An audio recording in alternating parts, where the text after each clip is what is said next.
Science class 7, that is chapter number 16, water a precious resource. Okay, ये chapter start करने से पहले मैं कुछ थोड़ी बहुत बातें आपको पहले से बता देती हूँ. दैट इज, अगर मैं आपको एक सिंपल लैंग्वेज के अंदर कहूँ तो क्या होता है कि आपको ये सुना होगा आप लोगों ने कि जल है तो कल है. अगर मैं इसको इंग्लिश में कहूँ तो क्या कहेंगे? If you have water you can think of the future. So आप लोग के पास अगर पानी है तो आप लोग अपनी फ्यूचर के बारे में कुछ सोच सकते हो. सो व्हाट हैपेंस कि हमारे अर्थ के अंदर पानी बहुत सारी मात्रा के अंदर पाया जाता है. अबाउट 70% क्या है, पानी हमारे अर्थ के अंदर पाया जाता है.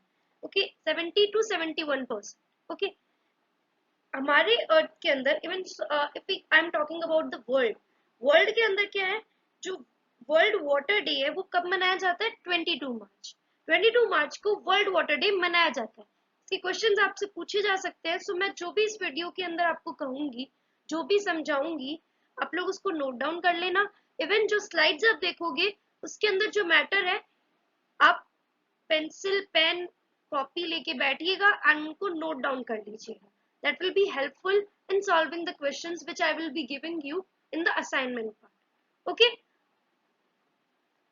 इससे पहले मैं आपका चैप्टर स्टार्ट करूँ, एक दो चीजें मैं आपसे जस्ट एक जनरली डिस्कस करना चाहूंगी. दैट इज कि अगर मैं बात करती हूँ, आप लोगों ने न्यूज़पेपर में काफी क्लिपलिंग्स देखी होगी कि वाटर सेव कैसे करें, हम क्या कर सकते हैं, जिसके लिए हम क्या कर सकते हैं, वाटर को बचा सके, वाटर को कंजर्व करके रख सके. एंड आप लोगों ने एक चीज बहुत सुनी होगी, वर्ड वाटर शॉर्टेज, या मैं कह सकती हूँ पानी की कमी. ठीक है, तो ये एक कंसर्न का फैक्टर है, मतलब एक सोचने का फैक्टर है कि हमारे पूरे वर्ल्ड के अंदर पानी की कमी देखी गई है. अगर हमने अभी नहीं देखी है तो हम इन फ्यूचर हम जरूर देख पाएंगे इस चीज को. क्योंकि क्या होता है कि हमारे पूरे वर्ल्ड के अंदर पानी तो हमारा 70 to 71% पाया जाता है. बट ये जो पानी होता है, ये क्या होता है, हमारे पूरे कंजम्पशन के लिए नहीं होता, ह्यूमन कंजम्पशन के लिए नहीं होता. हम सारा पानी यूज नहीं कर सकते अपने पर्पस के लिए. सो व्हाट हैपेंस कि हम लोग क्या करते हैं कि फ्रेश वाटर को यूज लेते हैं. जो मैं आपसे नेक्स्ट क्वेश्चन पूछूंगी that will be how much water is available. अब आपके पास कितनी मात्रा के अंदर पानी मौजूद है? तो मैंने जैसे बताया आपको कि about 71% of the earth surface, हमारा पूरा अर्थ क्या है, 71% पानी से भरा हुआ है. About 71% of the earth surface is covered with water. Okay, but ये जो इतना पानी है ये कहाँ पे पाया जाता है? कहाँ पे पाया जाता है? Next, almost all the water on the earth is contained in the seas and oceans, rivers, lakes, ice caps, या मैं इसको ग्लेशियर्स भी बोल सकती हूँ, and ground water in the atmosphere. Okay, तो सीज ओशंस के अंदर जो पानी पाया जाता है वो पानी क्या होता है? बेसिकली सॉल्टी वाटर होता है, नमकीन पानी होता है. रिवर्स लेक्स के अंदर जो पानी पाया जाता है that is comparatively seas and ocean से नमकीन नहीं होता है. ठीक है, और ice caps and glaciers and ground water ये फिर भी हम लोग अपने कंजम्पशन के लिए यूज करते हैं, क्योंकि ये सारा पानी अल्टीमेटली अगर सीज एंड ओशंस में चला गया तो हमारे काम का नहीं है. बट अगर रिवर लेक्स में चला गया तो हम फिर भी इनको फिल्टर करके यूज में ले सकते हैं. बट ये पानी हमारे इतना काम में नहीं आता. जनरली पानी जो काम आता है वो हमारा फ्रेश वाटर काम आता है. Okay, so third point is most of this water is not fit for human consumption. अब हमारे यूज के लिए ये पानी तो नहीं होता. So human consumption that means humans के यूज के लिए जो पानी है वो ये नहीं होता. ये पानी हम यूज में नहीं ले सकते अपने कार्य करने के लिए, वेदर हम लोगों को ड्रिंकिंग करना है, वॉशिंग करना है, क्लीनिंग करना है, या कोई और पर्पस करना है, प्लांटिंग करना है, इसके लिए हम लोग यूज में नहीं ले सकते. ओके, लास्ट पॉइंट है the water that is fit for human consumption is fresh water. अब जो पानी हमारे ह्यूमन कंजम्पशन के लिए एकदम फिट है वो कौन सा पानी है? फ्रेश वाटर है. ओके, जो हमारे रिवर्स एंड लेक्स के अंदर पाया जाता है एंड इनको हम लोग फिल्टर करके फिर यूज में लेते हैं. एंड हमारे घरों में भी जो पानी आता है वो फ्रेश वाटर ही होता है. ओके, नेक्स्ट, अब एक क्वेश्चन आपसे पूछती हूँ कि आप लोगों को पानी के बारे में तो पता है, बट आप लोगों ने पानी को कितने फॉर्म के अंदर देखा है? अगर मैं हमारे अर्थ की बात करती हूँ तो water on the earth has been maintained for millions of years by various processes which makes the water cycle. अब आप लोग देख रहे हो कि आप लोग कितने साल वर्षों हो चुके हैं कि आप लोग ये देख रहे हो कि मिलियंस ऑफ इयर्स हो चुके हैं हमारे अर्थ को स्टैब्लिश हुए, एंड उसके अंदर पानी जो है वो कितनी मात्रा के अंदर पाया जाता है, ये तो हमें पता चल गया। अब ये पानी पूरा मेंटेन कैसे रहेगा, क्योंकि हमारे अर्थ के अंदर एक वाटर साइकिल चलती है। वाटर साइकिल क्या होती है, वाटर साइकिल की वजह से ही पानी क्या है हमारे अर्थ के अंदर इतने वर्षों तक मौजूद रहता है और मेंटेन भी रहता है। और वो सारे प्रोसेसेस जिसके द्वारा एक वाटर साइकिल कंप्लीट होती है, उसके बारे में आपको नेक्स्ट डायग्राम के अंदर एक्सप्लेन कर दूंगी। लेकिन अगर when water circulates through the water cycle it can be found in all three forms.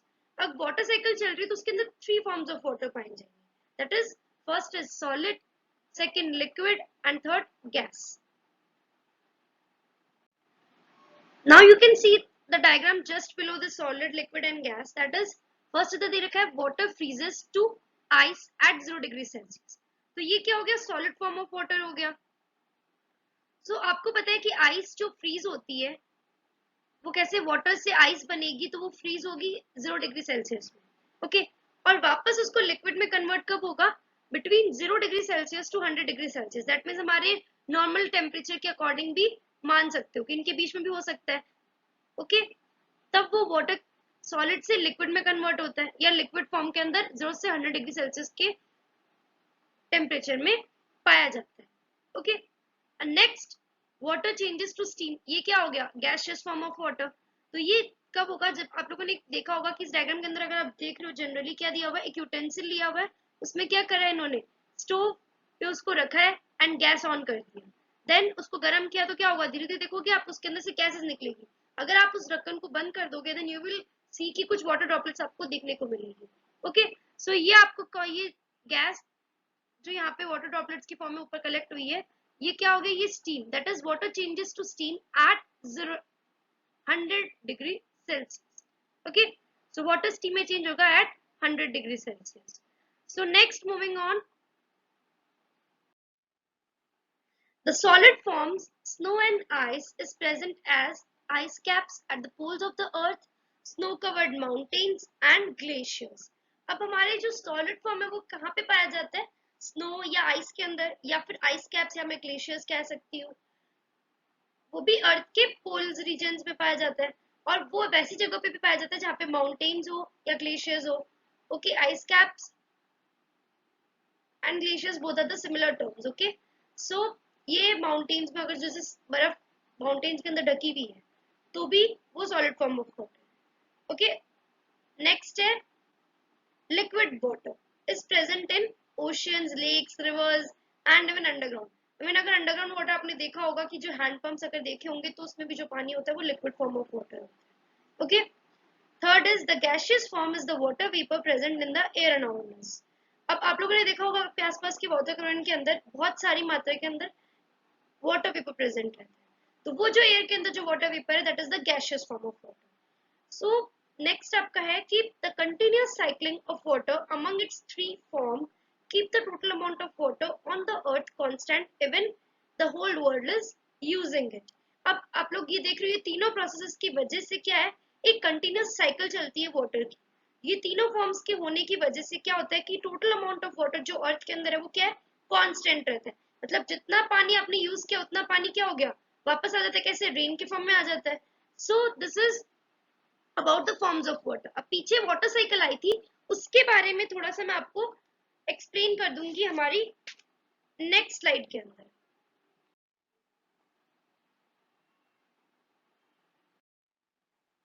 तो ये आप देख रहे हो वाटर साइकिल।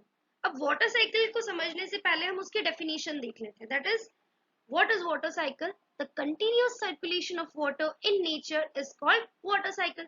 तो कंटिन्यूअस एक चक्र चलता रहता है हमारे एटमॉस्फेयर के अंदर, हमारे नेचर के अंदर, वो क्या होता है, वाटर साइकिल होता है। अगर आप इसके पास के diagram that is in your right side अगर आप देख रहे हो तो यू कैन सी क्या हो रहा है कि सन है, snow, mountains, evaporation, ocean, waterfall, evaporation, clouds, rain, ये कुछ आपको डायग्राम्स में देखने को मिल रहा है। अब हमें सब कुछ समझे कैसे, देखो सबसे पहले मैं स्टार्ट करती हूँ ओशन से।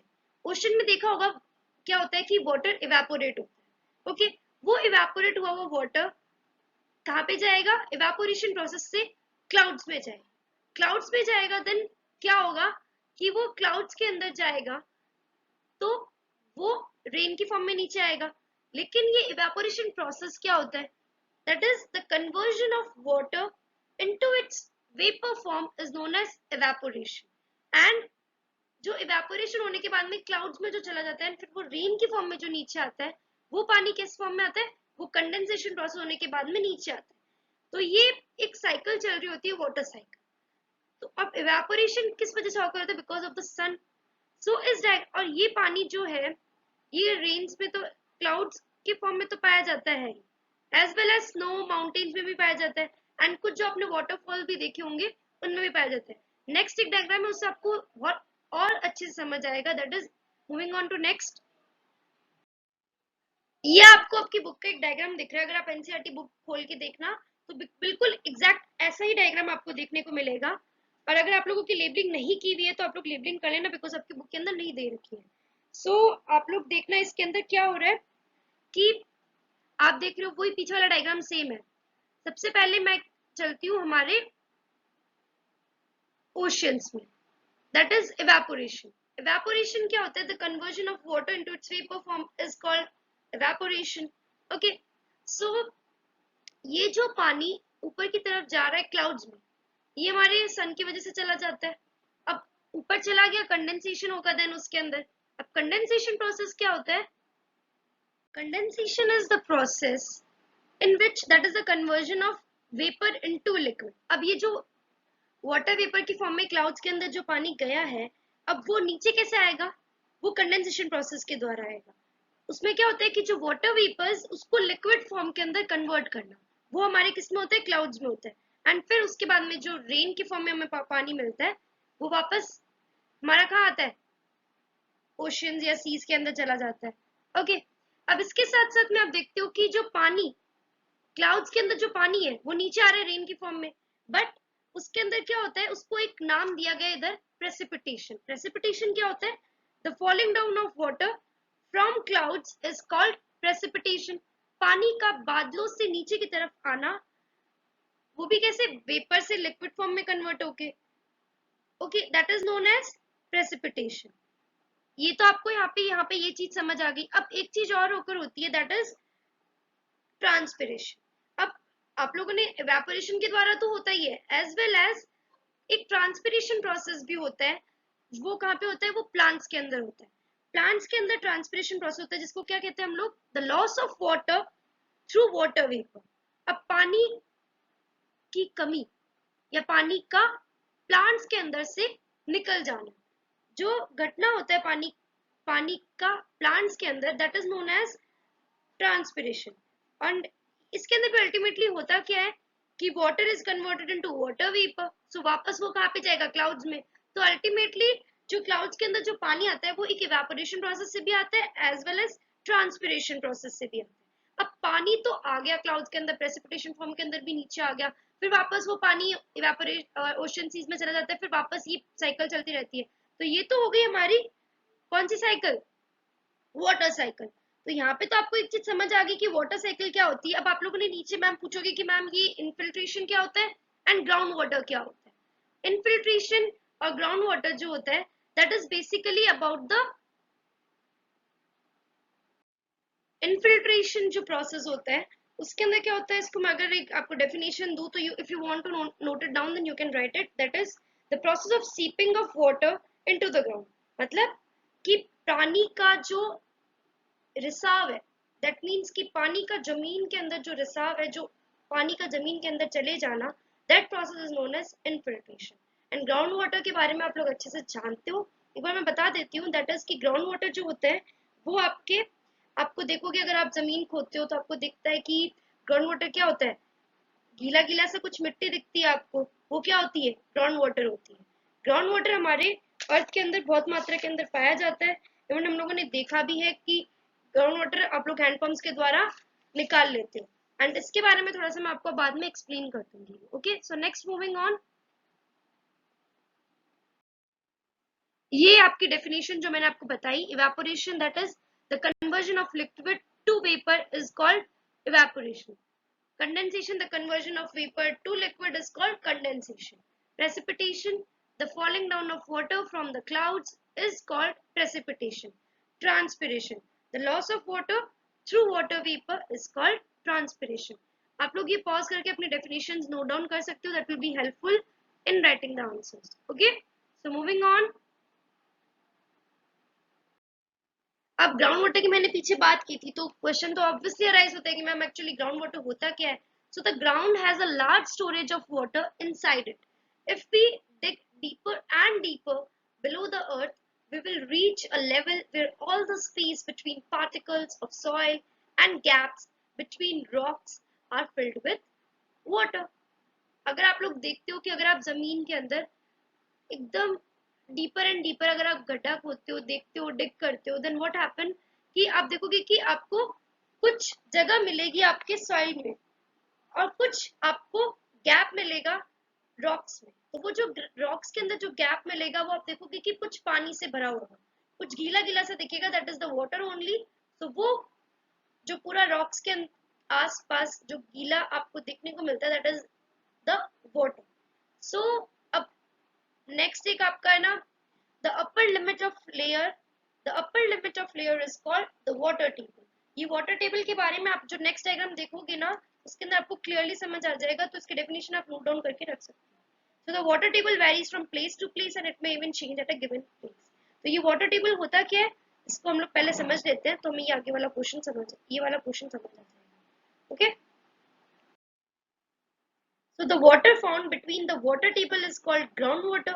अब जो पानी हमें ग्राउंड वाटर टेबल के नीचे मिलता है, अब ये वाटर टेबल कहाँ पे पाई जाती है, जब आप देखते हो कि आप लोग रॉक्स, अब मैंने आपको बताया कि आप डिग करते हो, देन आपको रॉक्स मिलती है, देन आपको फिर उसके नीचे क्या होती है, वाटर टेबल पाई जाती है, जिसको हम लोग क्या कहते हैं, वाटर टेबल के नीचे वाला जो पार्ट होता है, that is the ground water.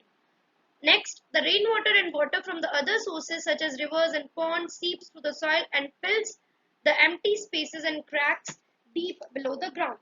And rain water and water अलग अलग सोर्सेज जो आता है, वो पानी सारा सॉइल के अंदर चला जाता है एंड फिर वो उस एम्प्टी स्पेसेस को क्या कर लेता है, भर देता है, और वो क्रैक्स एंड क्रीविसेस जो पार्ट होता है वो सारा हमारा कहाँ पे पाया जाता है, ग्राउंड के अंदर। The process of seeping of water into ground is called infiltration. जो पीछे बात की थी इसकी डेफिनेशन आ चुकी है, तो आप नोट डाउन यहीं से कर सकते हो।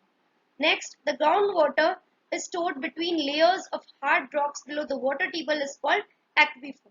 अब ग्राउंड वाटर स्टोर कहाँ पे किया जाता है, लेयर्स ऑफ हार्ड रॉक्स के बीच में जो जगह पाई जाती है वहां पे ये ग्राउंड वाटर स्टोर होता है, वो भी किसके, वाटर टेबल के नीचे, एंड इसको हम लोग क्या कहते हैं, एक्वीफर। ये आप डेफिनेशन यहाँ से देख सकते हो, बट आप लोग एक डायग्राम देखो जिसको मैं आपको अच्छे से एक्सप्लेन कर देती हूँ। If you can see in this diagram that आपको कुछ एक वाटर टेबल देखने को मिली, जो फर्स्ट हमारी डेफिनेशन आई थी उसके अंदर। सो वो डेफिनेशन क्या थी, डेफिनेशन थी कि the upper limit of layer is called the water table. अब जो लेयर कौन सी है कि आप डिग करके कि जो अपनी लेयर मिली आपको वो क्या होगी, वाटर टेबल होगी। वाटर टेबल वेरी करती है एक जगह से दूसरी जगह में, इवन एक जगह से एक प्लेस से दूसरे प्लेस तक भी मैटर करती है। ओके, सो ये तो वाटर टेबल आपने डिग की फिर आपको मिली, एंड ये जो पानी हम लोग हैंडपंप के द्वारा ऊपर यूज में लेते हैं, जो निकालते हैं, that is the water from the water table. Okay, अब ये स्टीम एंड लेक के अंदर पानी कैसे फिल होता है, ये पानी जो रेन वाटर के फॉर्म में वाटर टेबल के अंदर कलेक्ट होता है, ये सारा पानी अल्टीमेटली हमारा स्टीम एंड लेक्स के अंदर पहुंच जाता है। ओके, वाटर टेबल के नीचे का जो पानी होता है, that is the ground water. Okay, अब रेन वाटर एंड वाटर जो डिफरेंट डिफरेंट सोर्सेज से, रिवर्स हो गई या लेक्स हो गई, जो सारा सॉइल के अंदर आता है और एम्प्टी स्पेसेस में फिल हो जाता है, तो ये सारा that is the seeping of water into the ground is called infiltration। Okay, अब एक्वीफर एक इधर वर्ड रह गया कि ये क्या होता है, the ground water is stored between layers of hard rocks।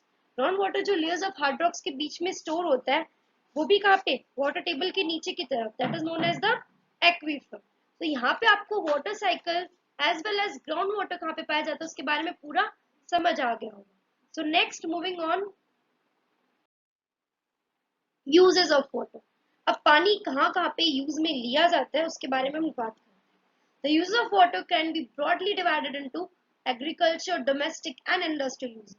अब मैं अपनी बात करती हूँ कि हम लोग कितनी नीड्स होती है हमारी। एग्रीकल्चरल नीड्स में हम लोग 70% ऑफ वाटर यूज में लेते हैं, इंडस्ट्रियल नीड्स के अंदर 22% वाटर, एंड हमारे डोमेस्टिक पर्पस के लिए हम लोग 7%, दैट इज 7% वाटर हम लोग हमारे डोमेस्टिक पर्पस के लिए यूज में लेते हैं। अब इनके बारे में थोड़ा सा मैं आगे आपको थोड़ा सा शॉर्ट में बता देती हूँ। सो नेक्स्ट मूविंग,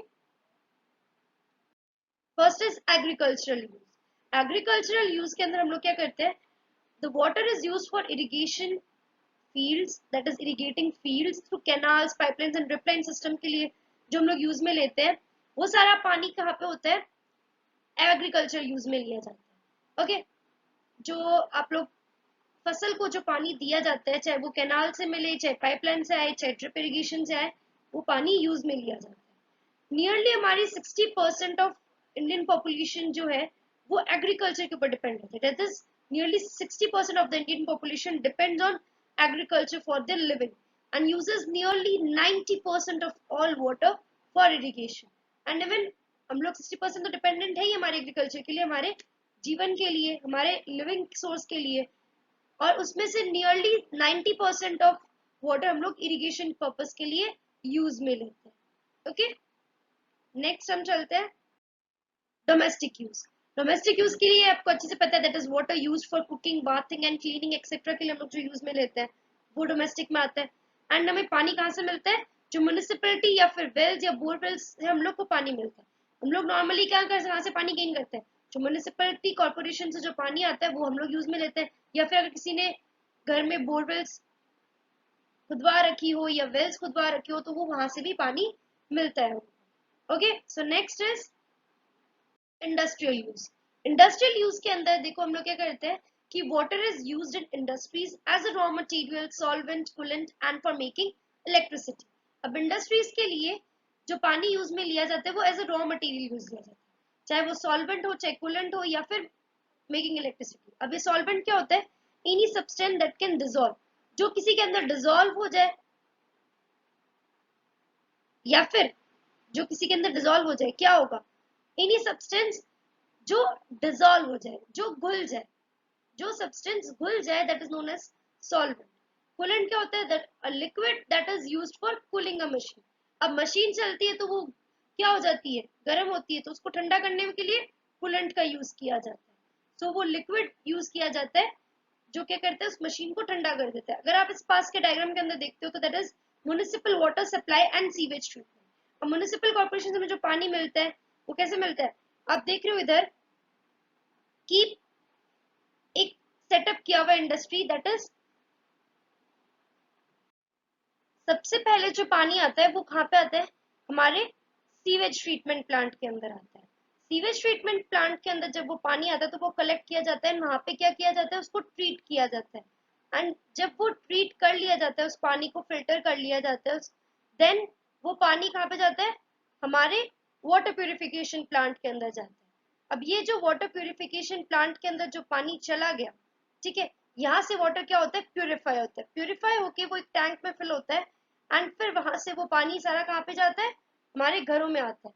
लेकिन अब पानी इनटेक कुछ इंडस्ट्रीज में भी यूज हो रहा है, तो इंडस्ट्री वाला वाटर भी कहाँ जाएगा, सीवेज वाटर के अंदर घुल जाता है। तो ये सीवेज वाटर फिर अल्टीमेटली कहाँ पे, सीवेज ट्रीटमेंट प्लांट के अंदर जाएगा, देन वाटर प्यूरिफिकेशन प्लांट के अंदर, देन हमारे प्यूरिफाई होके हमारे घरों तक पहुंचता है। तो ये तो इंडस्ट्रियल यूज के बारे में मैंने इधर आपसे आपसे बात की। नेक्स्ट मैं चलती हूँ डिप्लीशन ऑफ वाटर टेबल। अब ये पानी हम लोग इतना यूज में लेते हैं, तो ये पानी क्या होता है, बहुत ज्यादा मात्रा के अंदर हम लोग यूज में ले लेते हैं, तो उसकी वजह से क्या हो जाती है, हमारी जो वाटर टेबल है वो दैट मीन्स घट जाना। डिप्लीशन का मतलब होता है घट जाना। वाटर टेबल का घटने की वजह से क्या हो जाता है, बहुत कुछ कॉज होता है, उसके बारे में हम लोग डिस्कस करते हैं, वो किस वजह से होता है, हमारी वाटर टेबल किस वजह से घट रही है उसके बारे में हम लोग डिस्कस करते हैं। Water table may go down if the water is not sufficiently replenished। replenished का मतलब होता है कि वो पानी अगर sufficient, that means अगर पर्याप्त मात्रा के अंदर वापस fill नहीं होता है, या फिर उसको मैं कह सकती हूँ कि पर्याप्त मात्रा के अंदर नहीं मंगाया जाए उस वाटर टेबल के अंदर, देन क्या हो जाती है, वाटर टेबल कम हो जाती है, धीरे धीरे क्या हो जाएगी, डाउन होती चली जाएगी।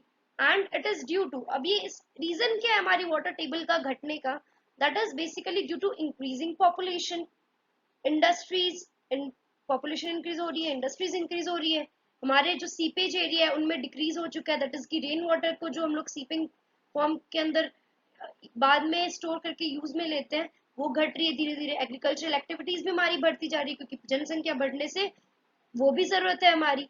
डिफॉरेस्टेशन, क्योंकि हमला क्या हो रहा है, पानी हम लोग पेड़ वेड़ तो काटते जा रहे हैं कंटिन्यू, तो उससे क्या हो रही है, पर्याप्त मात्रा के अंदर पानी नहीं जाता क्लाउड्स के अंदर, फिर वो बारिश नहीं आती।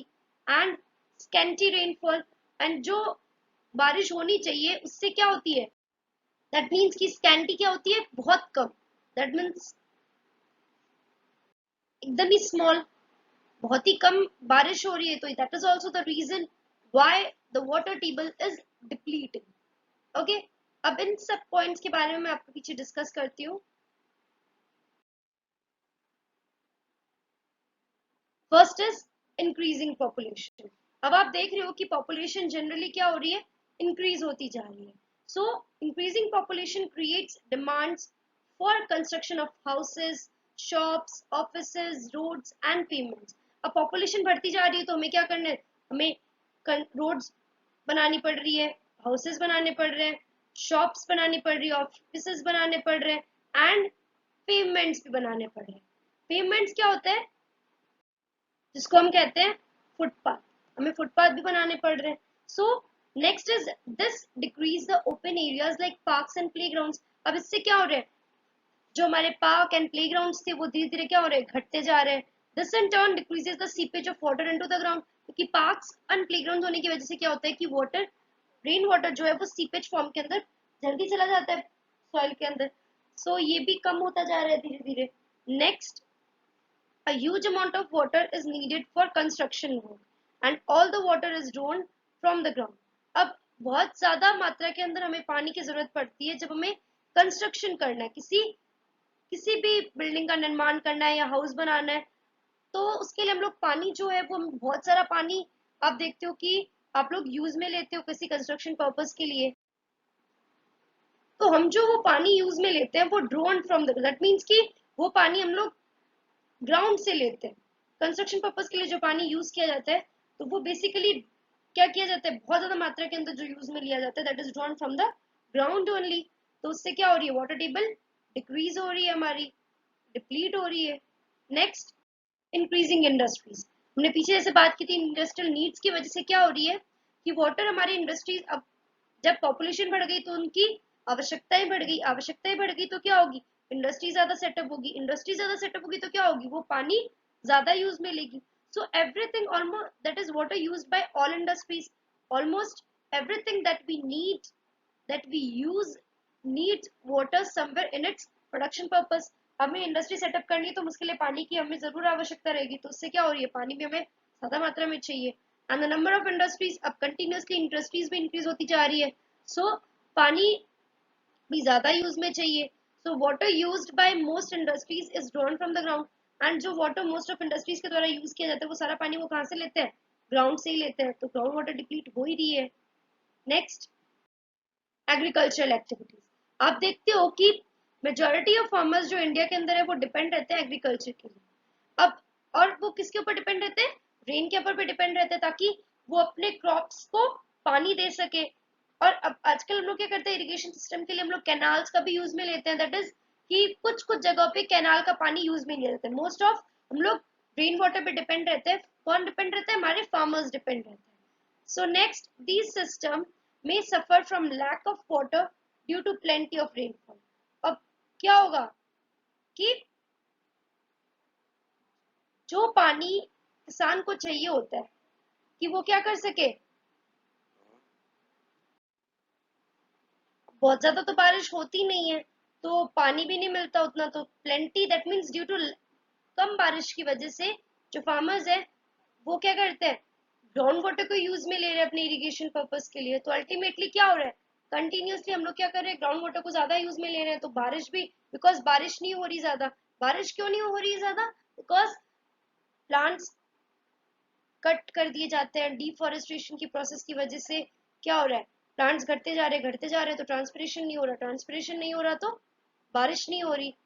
इवेपोरेशन तो हो रहा है बट इवेपोरेशन सिर्फ उन एरियाज के पास आप देखते हो कि बारिश ज्यादा होती है जो या तो सीज या फिर ओशियंस के पास में होते हैं। Next, population pressure. अब हमारे पास में देखते हो कि आपके पास में बहुत ज्यादा पॉपुलेशन प्रेशर भी है। वो भी कैसे?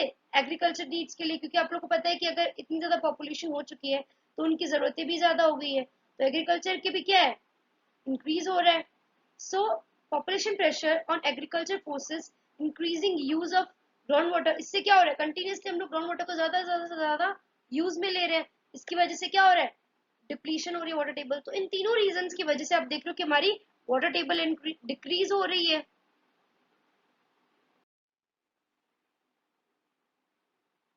Next, distribution of water. अब वाटर कैसे डिस्ट्रीब्यूट किया जाता है उसके बारे में बात करते हैं। कैसे इधर विभाजन उसका, कैसे कैसे उसको डिवाइड कर दिया गया है या डिस्ट्रीब्यूट कर दिया गया है, उसके बारे में देखते हैं। Some place have good amount of rain and at some place there are deserts which have scanty rainfall. अब आप देखते हो कि कुछ ऐसी जगह जहाँ पे बहुत ज्यादा बारिश होती है एंड कुछ ऐसी जगह जहाँ पे कम बारिश होती है, या कुछ ऐसी जगह जहाँ पे बिल्कुल भी बारिश नहीं होती। दैट मीन्स कि डेजर्ट एरियाज में बहुत कम पानी होता, बारिश होती है, स्कैंटी रेनफॉल एकदम कम। India is a vast country and the rainfall is not the same everywhere. आप देखते हो इंडिया के डिफरेंट डिफरेंट रीजन्स के अंदर डिफरेंट डिफरेंट कंडीशंस रहती है क्लाइमेटिक, एज वेल एज बड़ी कंट्री होने की वजह से क्या है, इसके अंदर रेनफॉल भी क्या है, हर जगह सेम नहीं रहती। so some regions have excessive rain while some other have very little rainfall। कुछ जगह पे बहुत ज्यादा बारिश होती है, कुछ जगह पे बहुत कम बारिश होती है। अगर मैं बात करती हूँ बॉम्बे साइड में, आप देखते हो या मुंबई साइड में देखते हो कि बारिश ज्यादा होती है कंपैरेटिवली। हमारे राजस्थान की बात करूँ तो हमारे असम में बहुत कम इलाके ऐसे हैं जहाँ पे बारिश ज्यादा होती है। So next is excessive rain cause floods, whereas the absence of rains results in droughts। Excessive rain से क्या होगी, floods हो जाते हैं। एंड अगर बारिश नहीं हो तो क्या हो जाती है, अकाल की स्थिति हो जाती है, जिसको कहते हैं हम लोग ड्रॉट्स। नेक्स्ट, अब पानी इतना पाया जाता है लेकिन उसका मैनेजमेंट हम कैसे करें, किस अकॉर्डिंगली वाटर को मैनेज किया जाता है, that is no water management. Most of the water that we get as rainfall just flows away. The rainwater can be used to recharge the groundwater। अब रेन वाटर को हम लोग use में ले सकते हैं कि हम लोग रिचार्ज कर ले हमारे ग्राउंड वाटर को। सो ये जो डेफिनेशन मैंने आपको ऊपर बताई, this is known as water harvesting या फिर rain water harvesting. So rainfall से जो पानी आता है उसको हम लोग फिर रिचार्ज करते हैं, दैट मीन्स हमारा ग्राउंड वाटर फिर वापस उस पानी से फिल हो जाता है। That is basically known as rain water harvesting और water harvesting. Many place in India an age-old practice water storage and water recharge like the Bawris। अब Bawris पहले लोगों में एंशियंट, या मैं बात कर सकती हूँ traditional form of collecting water जो होता है, वो क्या थी, बावरीज। पहले लोग बावरी सेटअप कर देते थे ताकि वो क्या कर सके, जो रेन वाटर है उसको स्टोर करके रख सकते, ताकि वो किस लिए स्टोर करे, ताकि वो अपने फ्यूचर पर्पस के लिए उसको काम में ले सकते। So next is baori was the traditional way of collecting water. अब आप ये देख रहे हो कि हमारा जो इंडिया, उसका आपको एक इधर आपको मैप दिख रहा है, उसके अंदर आप क्या देख रहे हो कि जो आपको डार्क ब्लूइश कलर में दिख रही है line, that is above 400 centimetre rainfall जहाँ पे होती है, वो कहाँ पे होती है, बेसिकली आप देख रहे हो कि ये आपको असम के साइड देखने को मिल रही है, या फिर हमारे अरेबियन सी या लक्षद्वीप इंडिया के पास में जो आपको दिख रहा है, that is the blue. And 200 से 400 के बीच में जो बारिश होती है वो कहाँ पे होती है, वो इन्हीं इसी के इन दोनों एरियाज के पास में होती है, Assam and as well as Arabian sea के पास के इलाकों में जो है वहां पे। एंड 100 टू 200 आपके कहाँ पे पाई जाती है, आप देख रहे हो इंडिया के बीच में जहाँ पे एरियाज में 100 टू 200 सेंटीमीटर रेनफॉल पाया जाता है, या फिर जम्मू कश्मीर के नीचे की तरफ पंजाब की साइड में भी पाया जाता है। 60 टू 100% अगर आप देख रहे हो तो ये आपको कुछ बीच के इलाकों में दिख रहा है, जो कि इंडिया लिखा हुआ है उसके पास के इलाकों में देखो वहां पे 40 टू 60% आपको दिख रहा है राजस्थान के अंदर या उसके पास के इलाकों के अंदर, ठीक है। एंड 20 टू 40 अगर आप देख रहे हो तो वो आपको बेसिकली ज्यादातर राजस्थान में या कुछ mid region of the India. Okay, and 0 से 20 भी हमारे कहाँ पे पाई जाती है, राजस्थान के अंदर। तो आप क्या देख रहे हो कि आप डिफरेंट डिफरेंट कंडीशंस, इंडिया की वास्ट कंट्री होने की वजह से बहुत अलग अलग जगहों पे अलग अलग रेनफॉल देखा गया है। ओके, सो एनुअल रेनफॉल जो है वो ये इसका एक ये आपको मैप दिया गया। सो इसको आप रीड आउट कर लेना अच्छे से। ओके, ये आपके बुक के अंदर भी है, from there also You can read it out. Next, जो आपने देखी जो बावरीज बनाई गई थी वो आज भी यूज की जाती है. So the boundaries are also used today, and there was the time when people forgot the importance of boundaries. And ऐसा एक टाइम भी था जब people इसके बारे में एकदम भूल चुके थे. Okay, so drip irrigation is a water saving irrigation system. अब ड्रिप इरिगेशन जो किया जाता है ये पानी बचाने का एक इरिगेशन सिस्टम है, मतलब इससे हम पानी की बचत कर सकते हैं. क्योंकि इसके अंदर क्या होता है कि in this system water falls on the roots of the plants drop by the help of pipes. पानी जो जा रहा है सिस्टम के अंदर वो ड्रॉप बाय ड्रॉप कैसे जाते हैं, रूट्स के अंदर जाएगा. ड्रॉप बाय ड्रॉप अगर पानी जाएगा तो क्या होगा, पानी की बिल्कुल भी जो बोल सकते हैं बर्बादी नहीं होगी या बिल्कुल भी उसका मिसयूज नहीं होगा. ठीक है, अगर इसका डायग्राम अगर आपको देखना है तो you can open your book and see that diagram की ड्रिप इरिगेशन कैसा पाइपलाइन सिस्टम है. And water falls on the, so first point is in the next day we can also play an important role in saving water.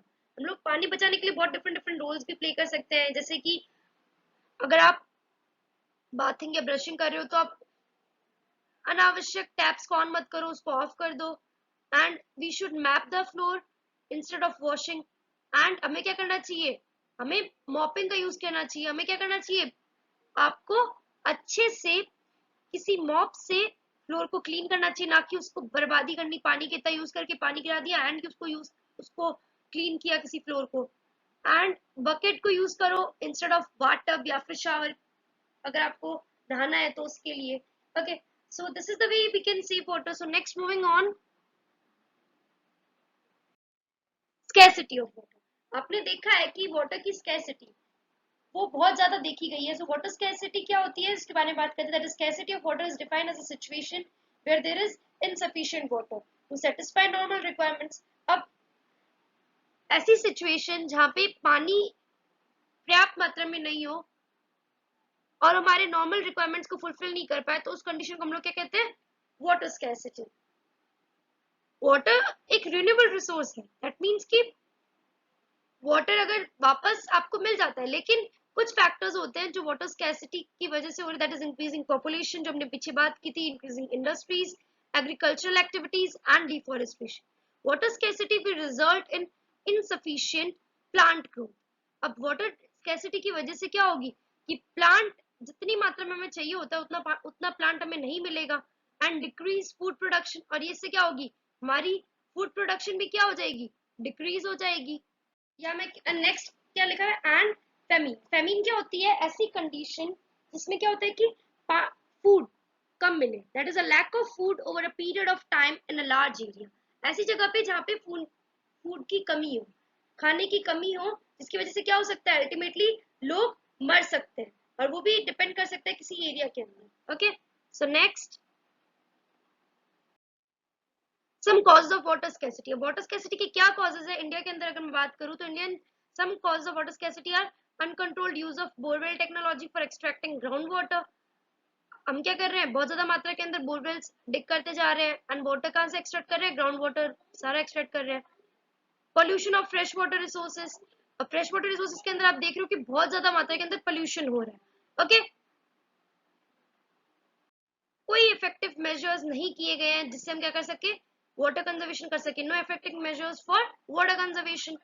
Next, effects of water scarcity on plants. अब plants के अंदर क्या effect होता है water scarcity का, उसके बारे में बात करते हैं. You must have seen potted plants wilting and ultimately drying up if they do not get water even for a few days. आपने देखा होगा कि जो पॉट्स होते हैं जो हम लोग अपने घरों में भी लगाते हैं, मैंने हमने बाहर भी देखे होंगे, जो पॉटेड प्लांट्स है वो क्या हो रहे हैं, धीरे धीरे कमजोर पड़ते जा रहे हैं. दैट इज विल्टिंग का मतलब होता है कमजोर पड़ जाना. ओके, एंड अल्टीमेटली क्या हो रहे हैं, वो प्लांट्स क्या हो रहे हैं, ड्राई अप हो रहे हैं. एंड अगर आप देखोगे अगर आप उनको कुछ समय तक उनको पानी नहीं मिलता, कुछ दिनों तक नहीं मिलता, देन क्या हो जाते हैं, वो सूख जाते हैं. Next, plants need water to get nutrients from the soil to prepare their food. हम प्लांट्स को पानी की जरूरत पड़ती है कि वो क्या कर सके, न्यूट्रिएंट्स ले सके सारा सॉइल से. So just imagine the consequence of water. क्या होगा अगर हमें पानी नहीं मिले या फिर अवेलेबल नहीं हो प्लांट्स को, तो क्या कॉन्सिक्वेंसेस हो सकते हैं. आप देख सकते हो आपको पानी नहीं मिलेगा तो अल्टीमेटली क्या होगी, आपके पास फूड नहीं आएगा. फूड नहीं आएगा देन अल्टीमेटली क्या होगा, you will not gate food and ultimately you will absolutely die. So next, the effect of water scarcity on plants are stunted growth, decreased food production and famine. वो जो पीछे बात की थी मैंने वही आगे इधर, that is the effect. अब इसके इफेक्ट क्या होंगे कि प्लांट की ग्रोथ प्रॉपर नहीं होगी, फूड प्रोडक्शन डिक्रीज हो जाएगा एंड अल्टीमेटली लोग भूखे मर सकते हैं. अब हम पानी के इफेक्ट्स तो समझ लिए, अब उसको कंजर्व कैसे करें. So conservation of water, water saving practices are given below. जो क्या कर सकते हैं, household can save water by promptly fixing leaks. आपके घर में अगर कोई लीकेज हो रखा है पानी का, कहीं पे पानी अनावश्यक लीकेज की वजह से गिर रहा है, तो उसको क्या करो, ट्रीट करो. Next, recycling of water is very important. आप अपने घर के पर्पस में रिसाइकलिंग कैसे कर सकते हो, अगर आपने वॉशिंग क्लोथ्स वॉश किए हैं तो उस पानी को आप घर के साफ करने के योग्य में ला सकते हो, मॉप यूज करके उसको क्लीन कर लो अपने घर को. Next, by improving the methods of irrigating the field, irrigating methods को चेंज करो, ड्रिप इरिगेशन को यूज करो. Okay, rain water harvesting. Rain water harvesting अगर आप इस देख रहे हो, जो आपके पास के राइट हैंड साइड के डायग्राम के अगर आपको दिख रहा है, तो इधर आपको नीचे क्या लिखा हुआ है, rain water collection in asbestos roof. अब ये एस्बेस्टोस रूफ क्या होती है, ये एक सॉफ्ट ग्रे मटेरियल है जो जलता नहीं है एंड ये हमको धूप से बचा के रखता है. तो ये रूट्स के अंदर अगर आप देख रहे हो कि क्या हो रहा है कि बारिश आ रही है, सारा वो पानी कहाँ पे कलेक्ट हो रहा है, हमारे एक टैंक के अंदर कलेक्ट होता है. वो टैंक से क्या है, हाफ राउंड चैनल, क्या होता है, धीरे धीरे पानी हमारा फिल्टर चैम्बर के अंदर आता है पाइपलाइंस के द्वारा. फिल्टर चैम्बर के अंदर जब वो पानी आ जाता है तो फिर वो क्या हो जाता है, फिल्टर होके कलेक्शन टैंक के अंदर चला जाता है. कलेक्शन टैंक के अंदर चला जाता है तो अल्टीमेटली हम उसको एक न्यू टैंक के अंदर फिल करके रख लेते हैं. तो अल्टीमेटली हमने क्या कर सकते हैं, हमें रेन वाटर हार्वेस्टिंग की मदद से हम पानी को बचा के रख सकते हैं, हम पानी को कंजर्व कर सकते हैं. Next, we can save water by avoid wastage. हम कैसे पानी को बचा सकते हैं, अगर हम क्या करें, पानी का अनावश्यक यूज में नहीं ले, उसको बर्बादी ना करे. जैसे कि आप देख रहे हो इस डायग्राम के अंदर वो एक पर्टिकुलर पर्सन है, वो क्या कर रहा है, ब्रश कर रहा है, लेकिन उसने टैप ऑन करके रखी है. तो आप ये ना करो, आप टैप ऑन करके मत रखो. नेक्स्ट, अगर आपके घर में टैप्स खराब हो चुकी है या उसके अंदर लीक हो चुका है तो उसको क्या करो, रिपेयर करवाओ प्लम्बर से. नेक्स्ट, आप क्या करो, प्लांट्स को वाटर करो, लेकिन अनावश्यक भी प्लांट्स को वाटर मत करो. That is water the plants by drop and drop. And अगर आप पानी को, अगर आप पौधे को पानी दे रहे हो तो सीधा मत डालो, आप ड्रॉप बाय ड्रॉप उसको पानी दो. सो ये कुछ मेथड है जिसके द्वारा हम क्या कर सकते हैं, हमारे पानी को बचा सकते हैं. अब आप लोगों ने इतना कुछ तो स्टडी कर लिया, तो इससे क्या कर सकते हो, अगर मैं आपसे एक बोलूं एक चीज कि आपको ये सारा जो स्टडी आप लोगों ने किया है इसके अंदर, ये सारा पढ़ लो एंड उसके नोट्स बना लो, एज वेल एज उसको स्टडी करो अच्छे से. ओके, सो नेक्स्ट मैं अगर आपको बोलती हूँ कि आप एक ऐसे लिखो, सेव वाटर सेव लाइफ. ये आपका आज का होमवर्क रहेगा कि आपको क्या करना है, एक ऐसे लिखना है in save water and save life. ऐसे कहाँ पे लिखना है, ऐसे on save water and save life. तो ये आप कुछ ये जो चैप्टर पढ़ा है उसकी मदद लेके you can easily write down. So here your chapter ends. आप लोग इसको अच्छे से रीड आउट कर लेना, एकदम अच्छे से स्टडी कर लेना.